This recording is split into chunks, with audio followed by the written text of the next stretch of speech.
हमने पत्नी से कहा, यहाँ सामान्य शब्दों में, सामान्य भाषा में मैं आपको दुख की, आपसे मैंने पूछा दुख की परिभाषा क्या है, आपने नहीं बताया। अब यह दास अनिरुद्ध आपको बताएगा दुख की परिभाषा क्या है। सुनो ध्यान से, सारी जिंदगी काम आएगी आपको। दुख किसे कहते हैं? हम जो चाहते हैं, समझिएगा, हम जो चाहते हैं, हम जो सोचते हैं, हमारी जो इच्छा है वो पूरी ना होना ही आपके हिसाब से दुख है। आप जो चाहते हैं वैसा नहीं हुआ, आप उसे क्या मानते हैं? अरे हमने पत्नी से कहा यहाँ वहाँ चली गई, सुनती नहीं है, बड़े दुखी हम तो पत्नी से।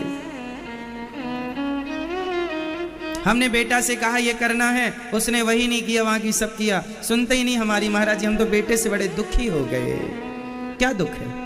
कोई दुख नहीं है। आपके मन की ना होना उसे आप दुख मानते हैं। आपके मन का ना होना आप उसे क्या मानते हैं? दुख मानते हैं। आप कभी विचार करना, एकांत में आज शाम को बैठना और दुख पर मंथन करना। आप सबको एक प्रश्न पूछना है अपने आप से। सवाल पूछिए, क्या मैं दुखी हूं या फिर केवल दुखी हूं का गीत गा रहा हूं? क्यों मेरी मां? आप जितनी मेरी मां, बहन, बेटी, भाई लोग, पिता तुल्य बुजुर्ग बैठे हैं, आप कोई दुखी नहीं, कोई दुख है ही नहीं आपके जीवन में।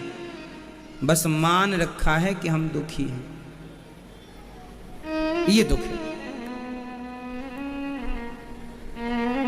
हमारे मन की इच्छाएं पूरी नहीं हो रही हैं, उसे हम दुख मान रहे हैं। इसलिए कहता हूं, दुखों से बचना है तो अपने मन को कंट्रोल करो, मन को साधो, मन की उथल पुथल को शांत करो, मन को बहिर्मुखी नहीं अंतर्मुखी बनाओ। और किसी और पर कंट्रोलिंग करने की जरूरत नहीं है, किसी पर निगरानी रखने की जरूरत नहीं है। यदि कंट्रोल करना है तो स्वयं के मन को करो, नजर रखनी है तो अपने मन पर नजर रखो, ये कहाँ कहाँ जा रहा है, क्या इसका वहाँ वहाँ जाना सही है?